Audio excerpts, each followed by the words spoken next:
প্রত্যেক বছরের মতো এই বছরেও বাসন্তী পুজোয় মেতে উঠল কালীবাড়ি। প্রতিমা এনে মণ্ডপ করে চলছে মাতৃ আরাধনা, আর সেই আরাধনায় যোগ দিতে সামিল হয়েছেন বহু পুণ্যার্থী। শরৎকালে শারদীয়া আর চৈত্রে বাসন্তীর আবাহন। বাসন্তী দেবীর আরাধনায় মাতল ঐতিহ্যবাহী লেক কালীবাড়ি। প্রতিমা এনে মণ্ডপ করে হচ্ছে পুজো। অন্নপূর্ণা পুজো কেবল একটা ধর্মীয় অনুষ্ঠান না, এটি ভারতীয় জীবনের মৌলিক দর্শনের প্রতীক। অন্ন কেবল খাদ্য নয়, এটি বিশ্বচক্রের অংশ। বৃষ্টি থেকে অন্ন, অন্ন থেকে প্রাণ, প্রাণ থেকে চেতনা।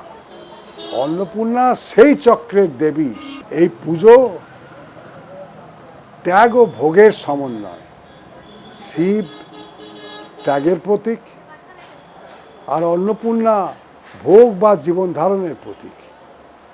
ভারতীয় দর্শনে ত্যাগ ও জীবন এই দুটির সমন্বয়ের প্রয়োজন। তাই অন্নপূর্ণা দেবী আমাদের স্মরণ করিয়ে দেয়, আধ্যাত্মিকতা কখনো জীবন বিমুখ নয়, বরং জীবনের প্রতিটি আহার, প্রতিটি ঘামে, প্রতিটি সহমর্মিতার মধ্যে ঈশ্বর বিরাজ করছেন। চৈত্র মাসের শুক্লপক্ষে ষষ্ঠী থেকে নবমী পর্যন্ত পুজো হয়। ধর্মীয় ভাবনার পাশাপাশি এই পুজোর সঙ্গে সংস্কৃতিরও যোগ সুদৃঢ়। সেই ঐতিহ্যকে বহন করে নিয়ে চলেছে লেক কালীবাড়ি। অর্ণব মুখোপাধ্যায় রিপোর্ট, এবিপি আনন্দ, কলকাতা। সিঙ্গেল ওয়াটার সিলিন্ডারদের জন্য 24-25 দিনের রেস্ট্রিকশন যেটা ছিল আগে জানিয়েছিল সেটাই, এবং যাদের ডবল সিলিন্ডার তাদের 35 দিনের রেস্ট্রিকশন একটা দেখানো হয়েছে। এখন এই মুহূর্তে দেখা যাচ্ছে সেটা 35টা আবার 25 হয়ে গেছে, সেই 25টা এখন দেখাচ্ছে আবার। গ্যাস বুকিং এর ক্ষেত্রে নিয়ম বদল হয়নি, বিবৃতি দিয়ে জানালো কেন্দ্রীয় সরকার। বুধবার বিবৃতিতে মোদী সরকার জানিয়েছে গ্যাস বুকিং এর নিয়মে পরিবর্তন হয়নি। রিফিল বুকিং এর সময়সীমা অপরিবর্তিত রয়েছে, অর্থাৎ শহরাঞ্চলে 25 দিন ও গ্রামীণ এলাকায় 45 দিন। সেই সঙ্গে কেন্দ্রীয় সরকারের তরফে জানানো হয়েছে দেশে পর্যাপ্ত পরিমাণে এলপিজি মজুত রয়েছে। কেন্দ্রীয় সরকার এই বিবৃতি জারি করলেও ধোঁয়াশায় গ্যাস ডিস্ট্রিবিউটাররা। এবির তরফ থেকে এই বিষয়ে জানানো হয়, কিন্তু ডিলার ডিস্ট্রিবিউটাররা জানাচ্ছেন যেমন দেখাচ্ছেন তাদের সিস্টেমে কিন্তু 25 নয়, সেটা 35 দিন শো করছিল। আজকে কিছুক্ষণ আগে থেকে দুপুরবেলার পর থেকে সেই যে 25 দিন আগে ছিল সেই 25 দিনের গ্যাপ আবার সেটা শো করছে এবং সেই মতো বুকিং হচ্ছে। সমস্যার কথা জানাচ্ছেন গ্যাস ডিস্ট্রিবিউটাররা।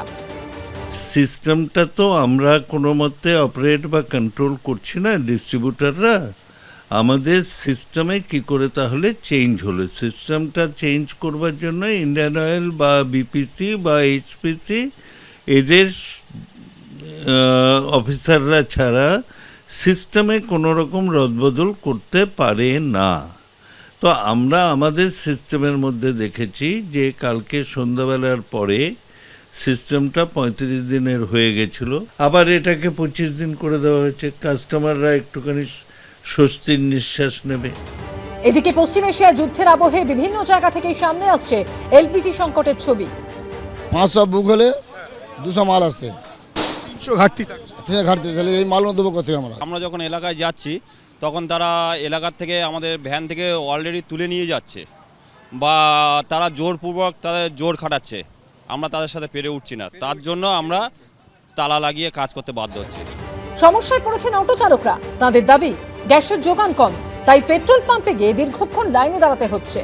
আমরা দাঁড়িয়ে রয়েছি রাজারহাটের সামনে, একটি পেট্রোল পাম্পের সামনে, এবং যত দূর আমরা দেখতে পাচ্ছি তত দূর কিন্তু অটোর লম্বা লাইন। প্রায় বাঁদিকে 250 অটো এবং ডান দিকে প্রায় 200 অটো। রাত 12টা থেকে এখন লাইন দিলাম 11টা অবধি, আর কালকে দিয়েছি গাছতলাতে 6 ঘন্টা, 4টা থেকে রাত্রি 11টা অবধি। প্রত্যেক একই কেস, খুব সমস্যা। এই সারাদিন, এই 2 দিন গাড়ি চালাতে পারছি না। কালকে সারাদিন গাড়ি বন্ধ করিনি কালকে।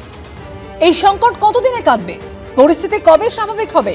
সেদিকে নজর সকলের। পার্থপ্রতিম ঘোষ, প্রকাশ সিনহা ও হিন্দলদের রিপোর্ট, এবিপি আনন্দ, কলকাতা। এবিপি আনন্দ, এগিয়ে থাকে, এগিয়ে রাখে।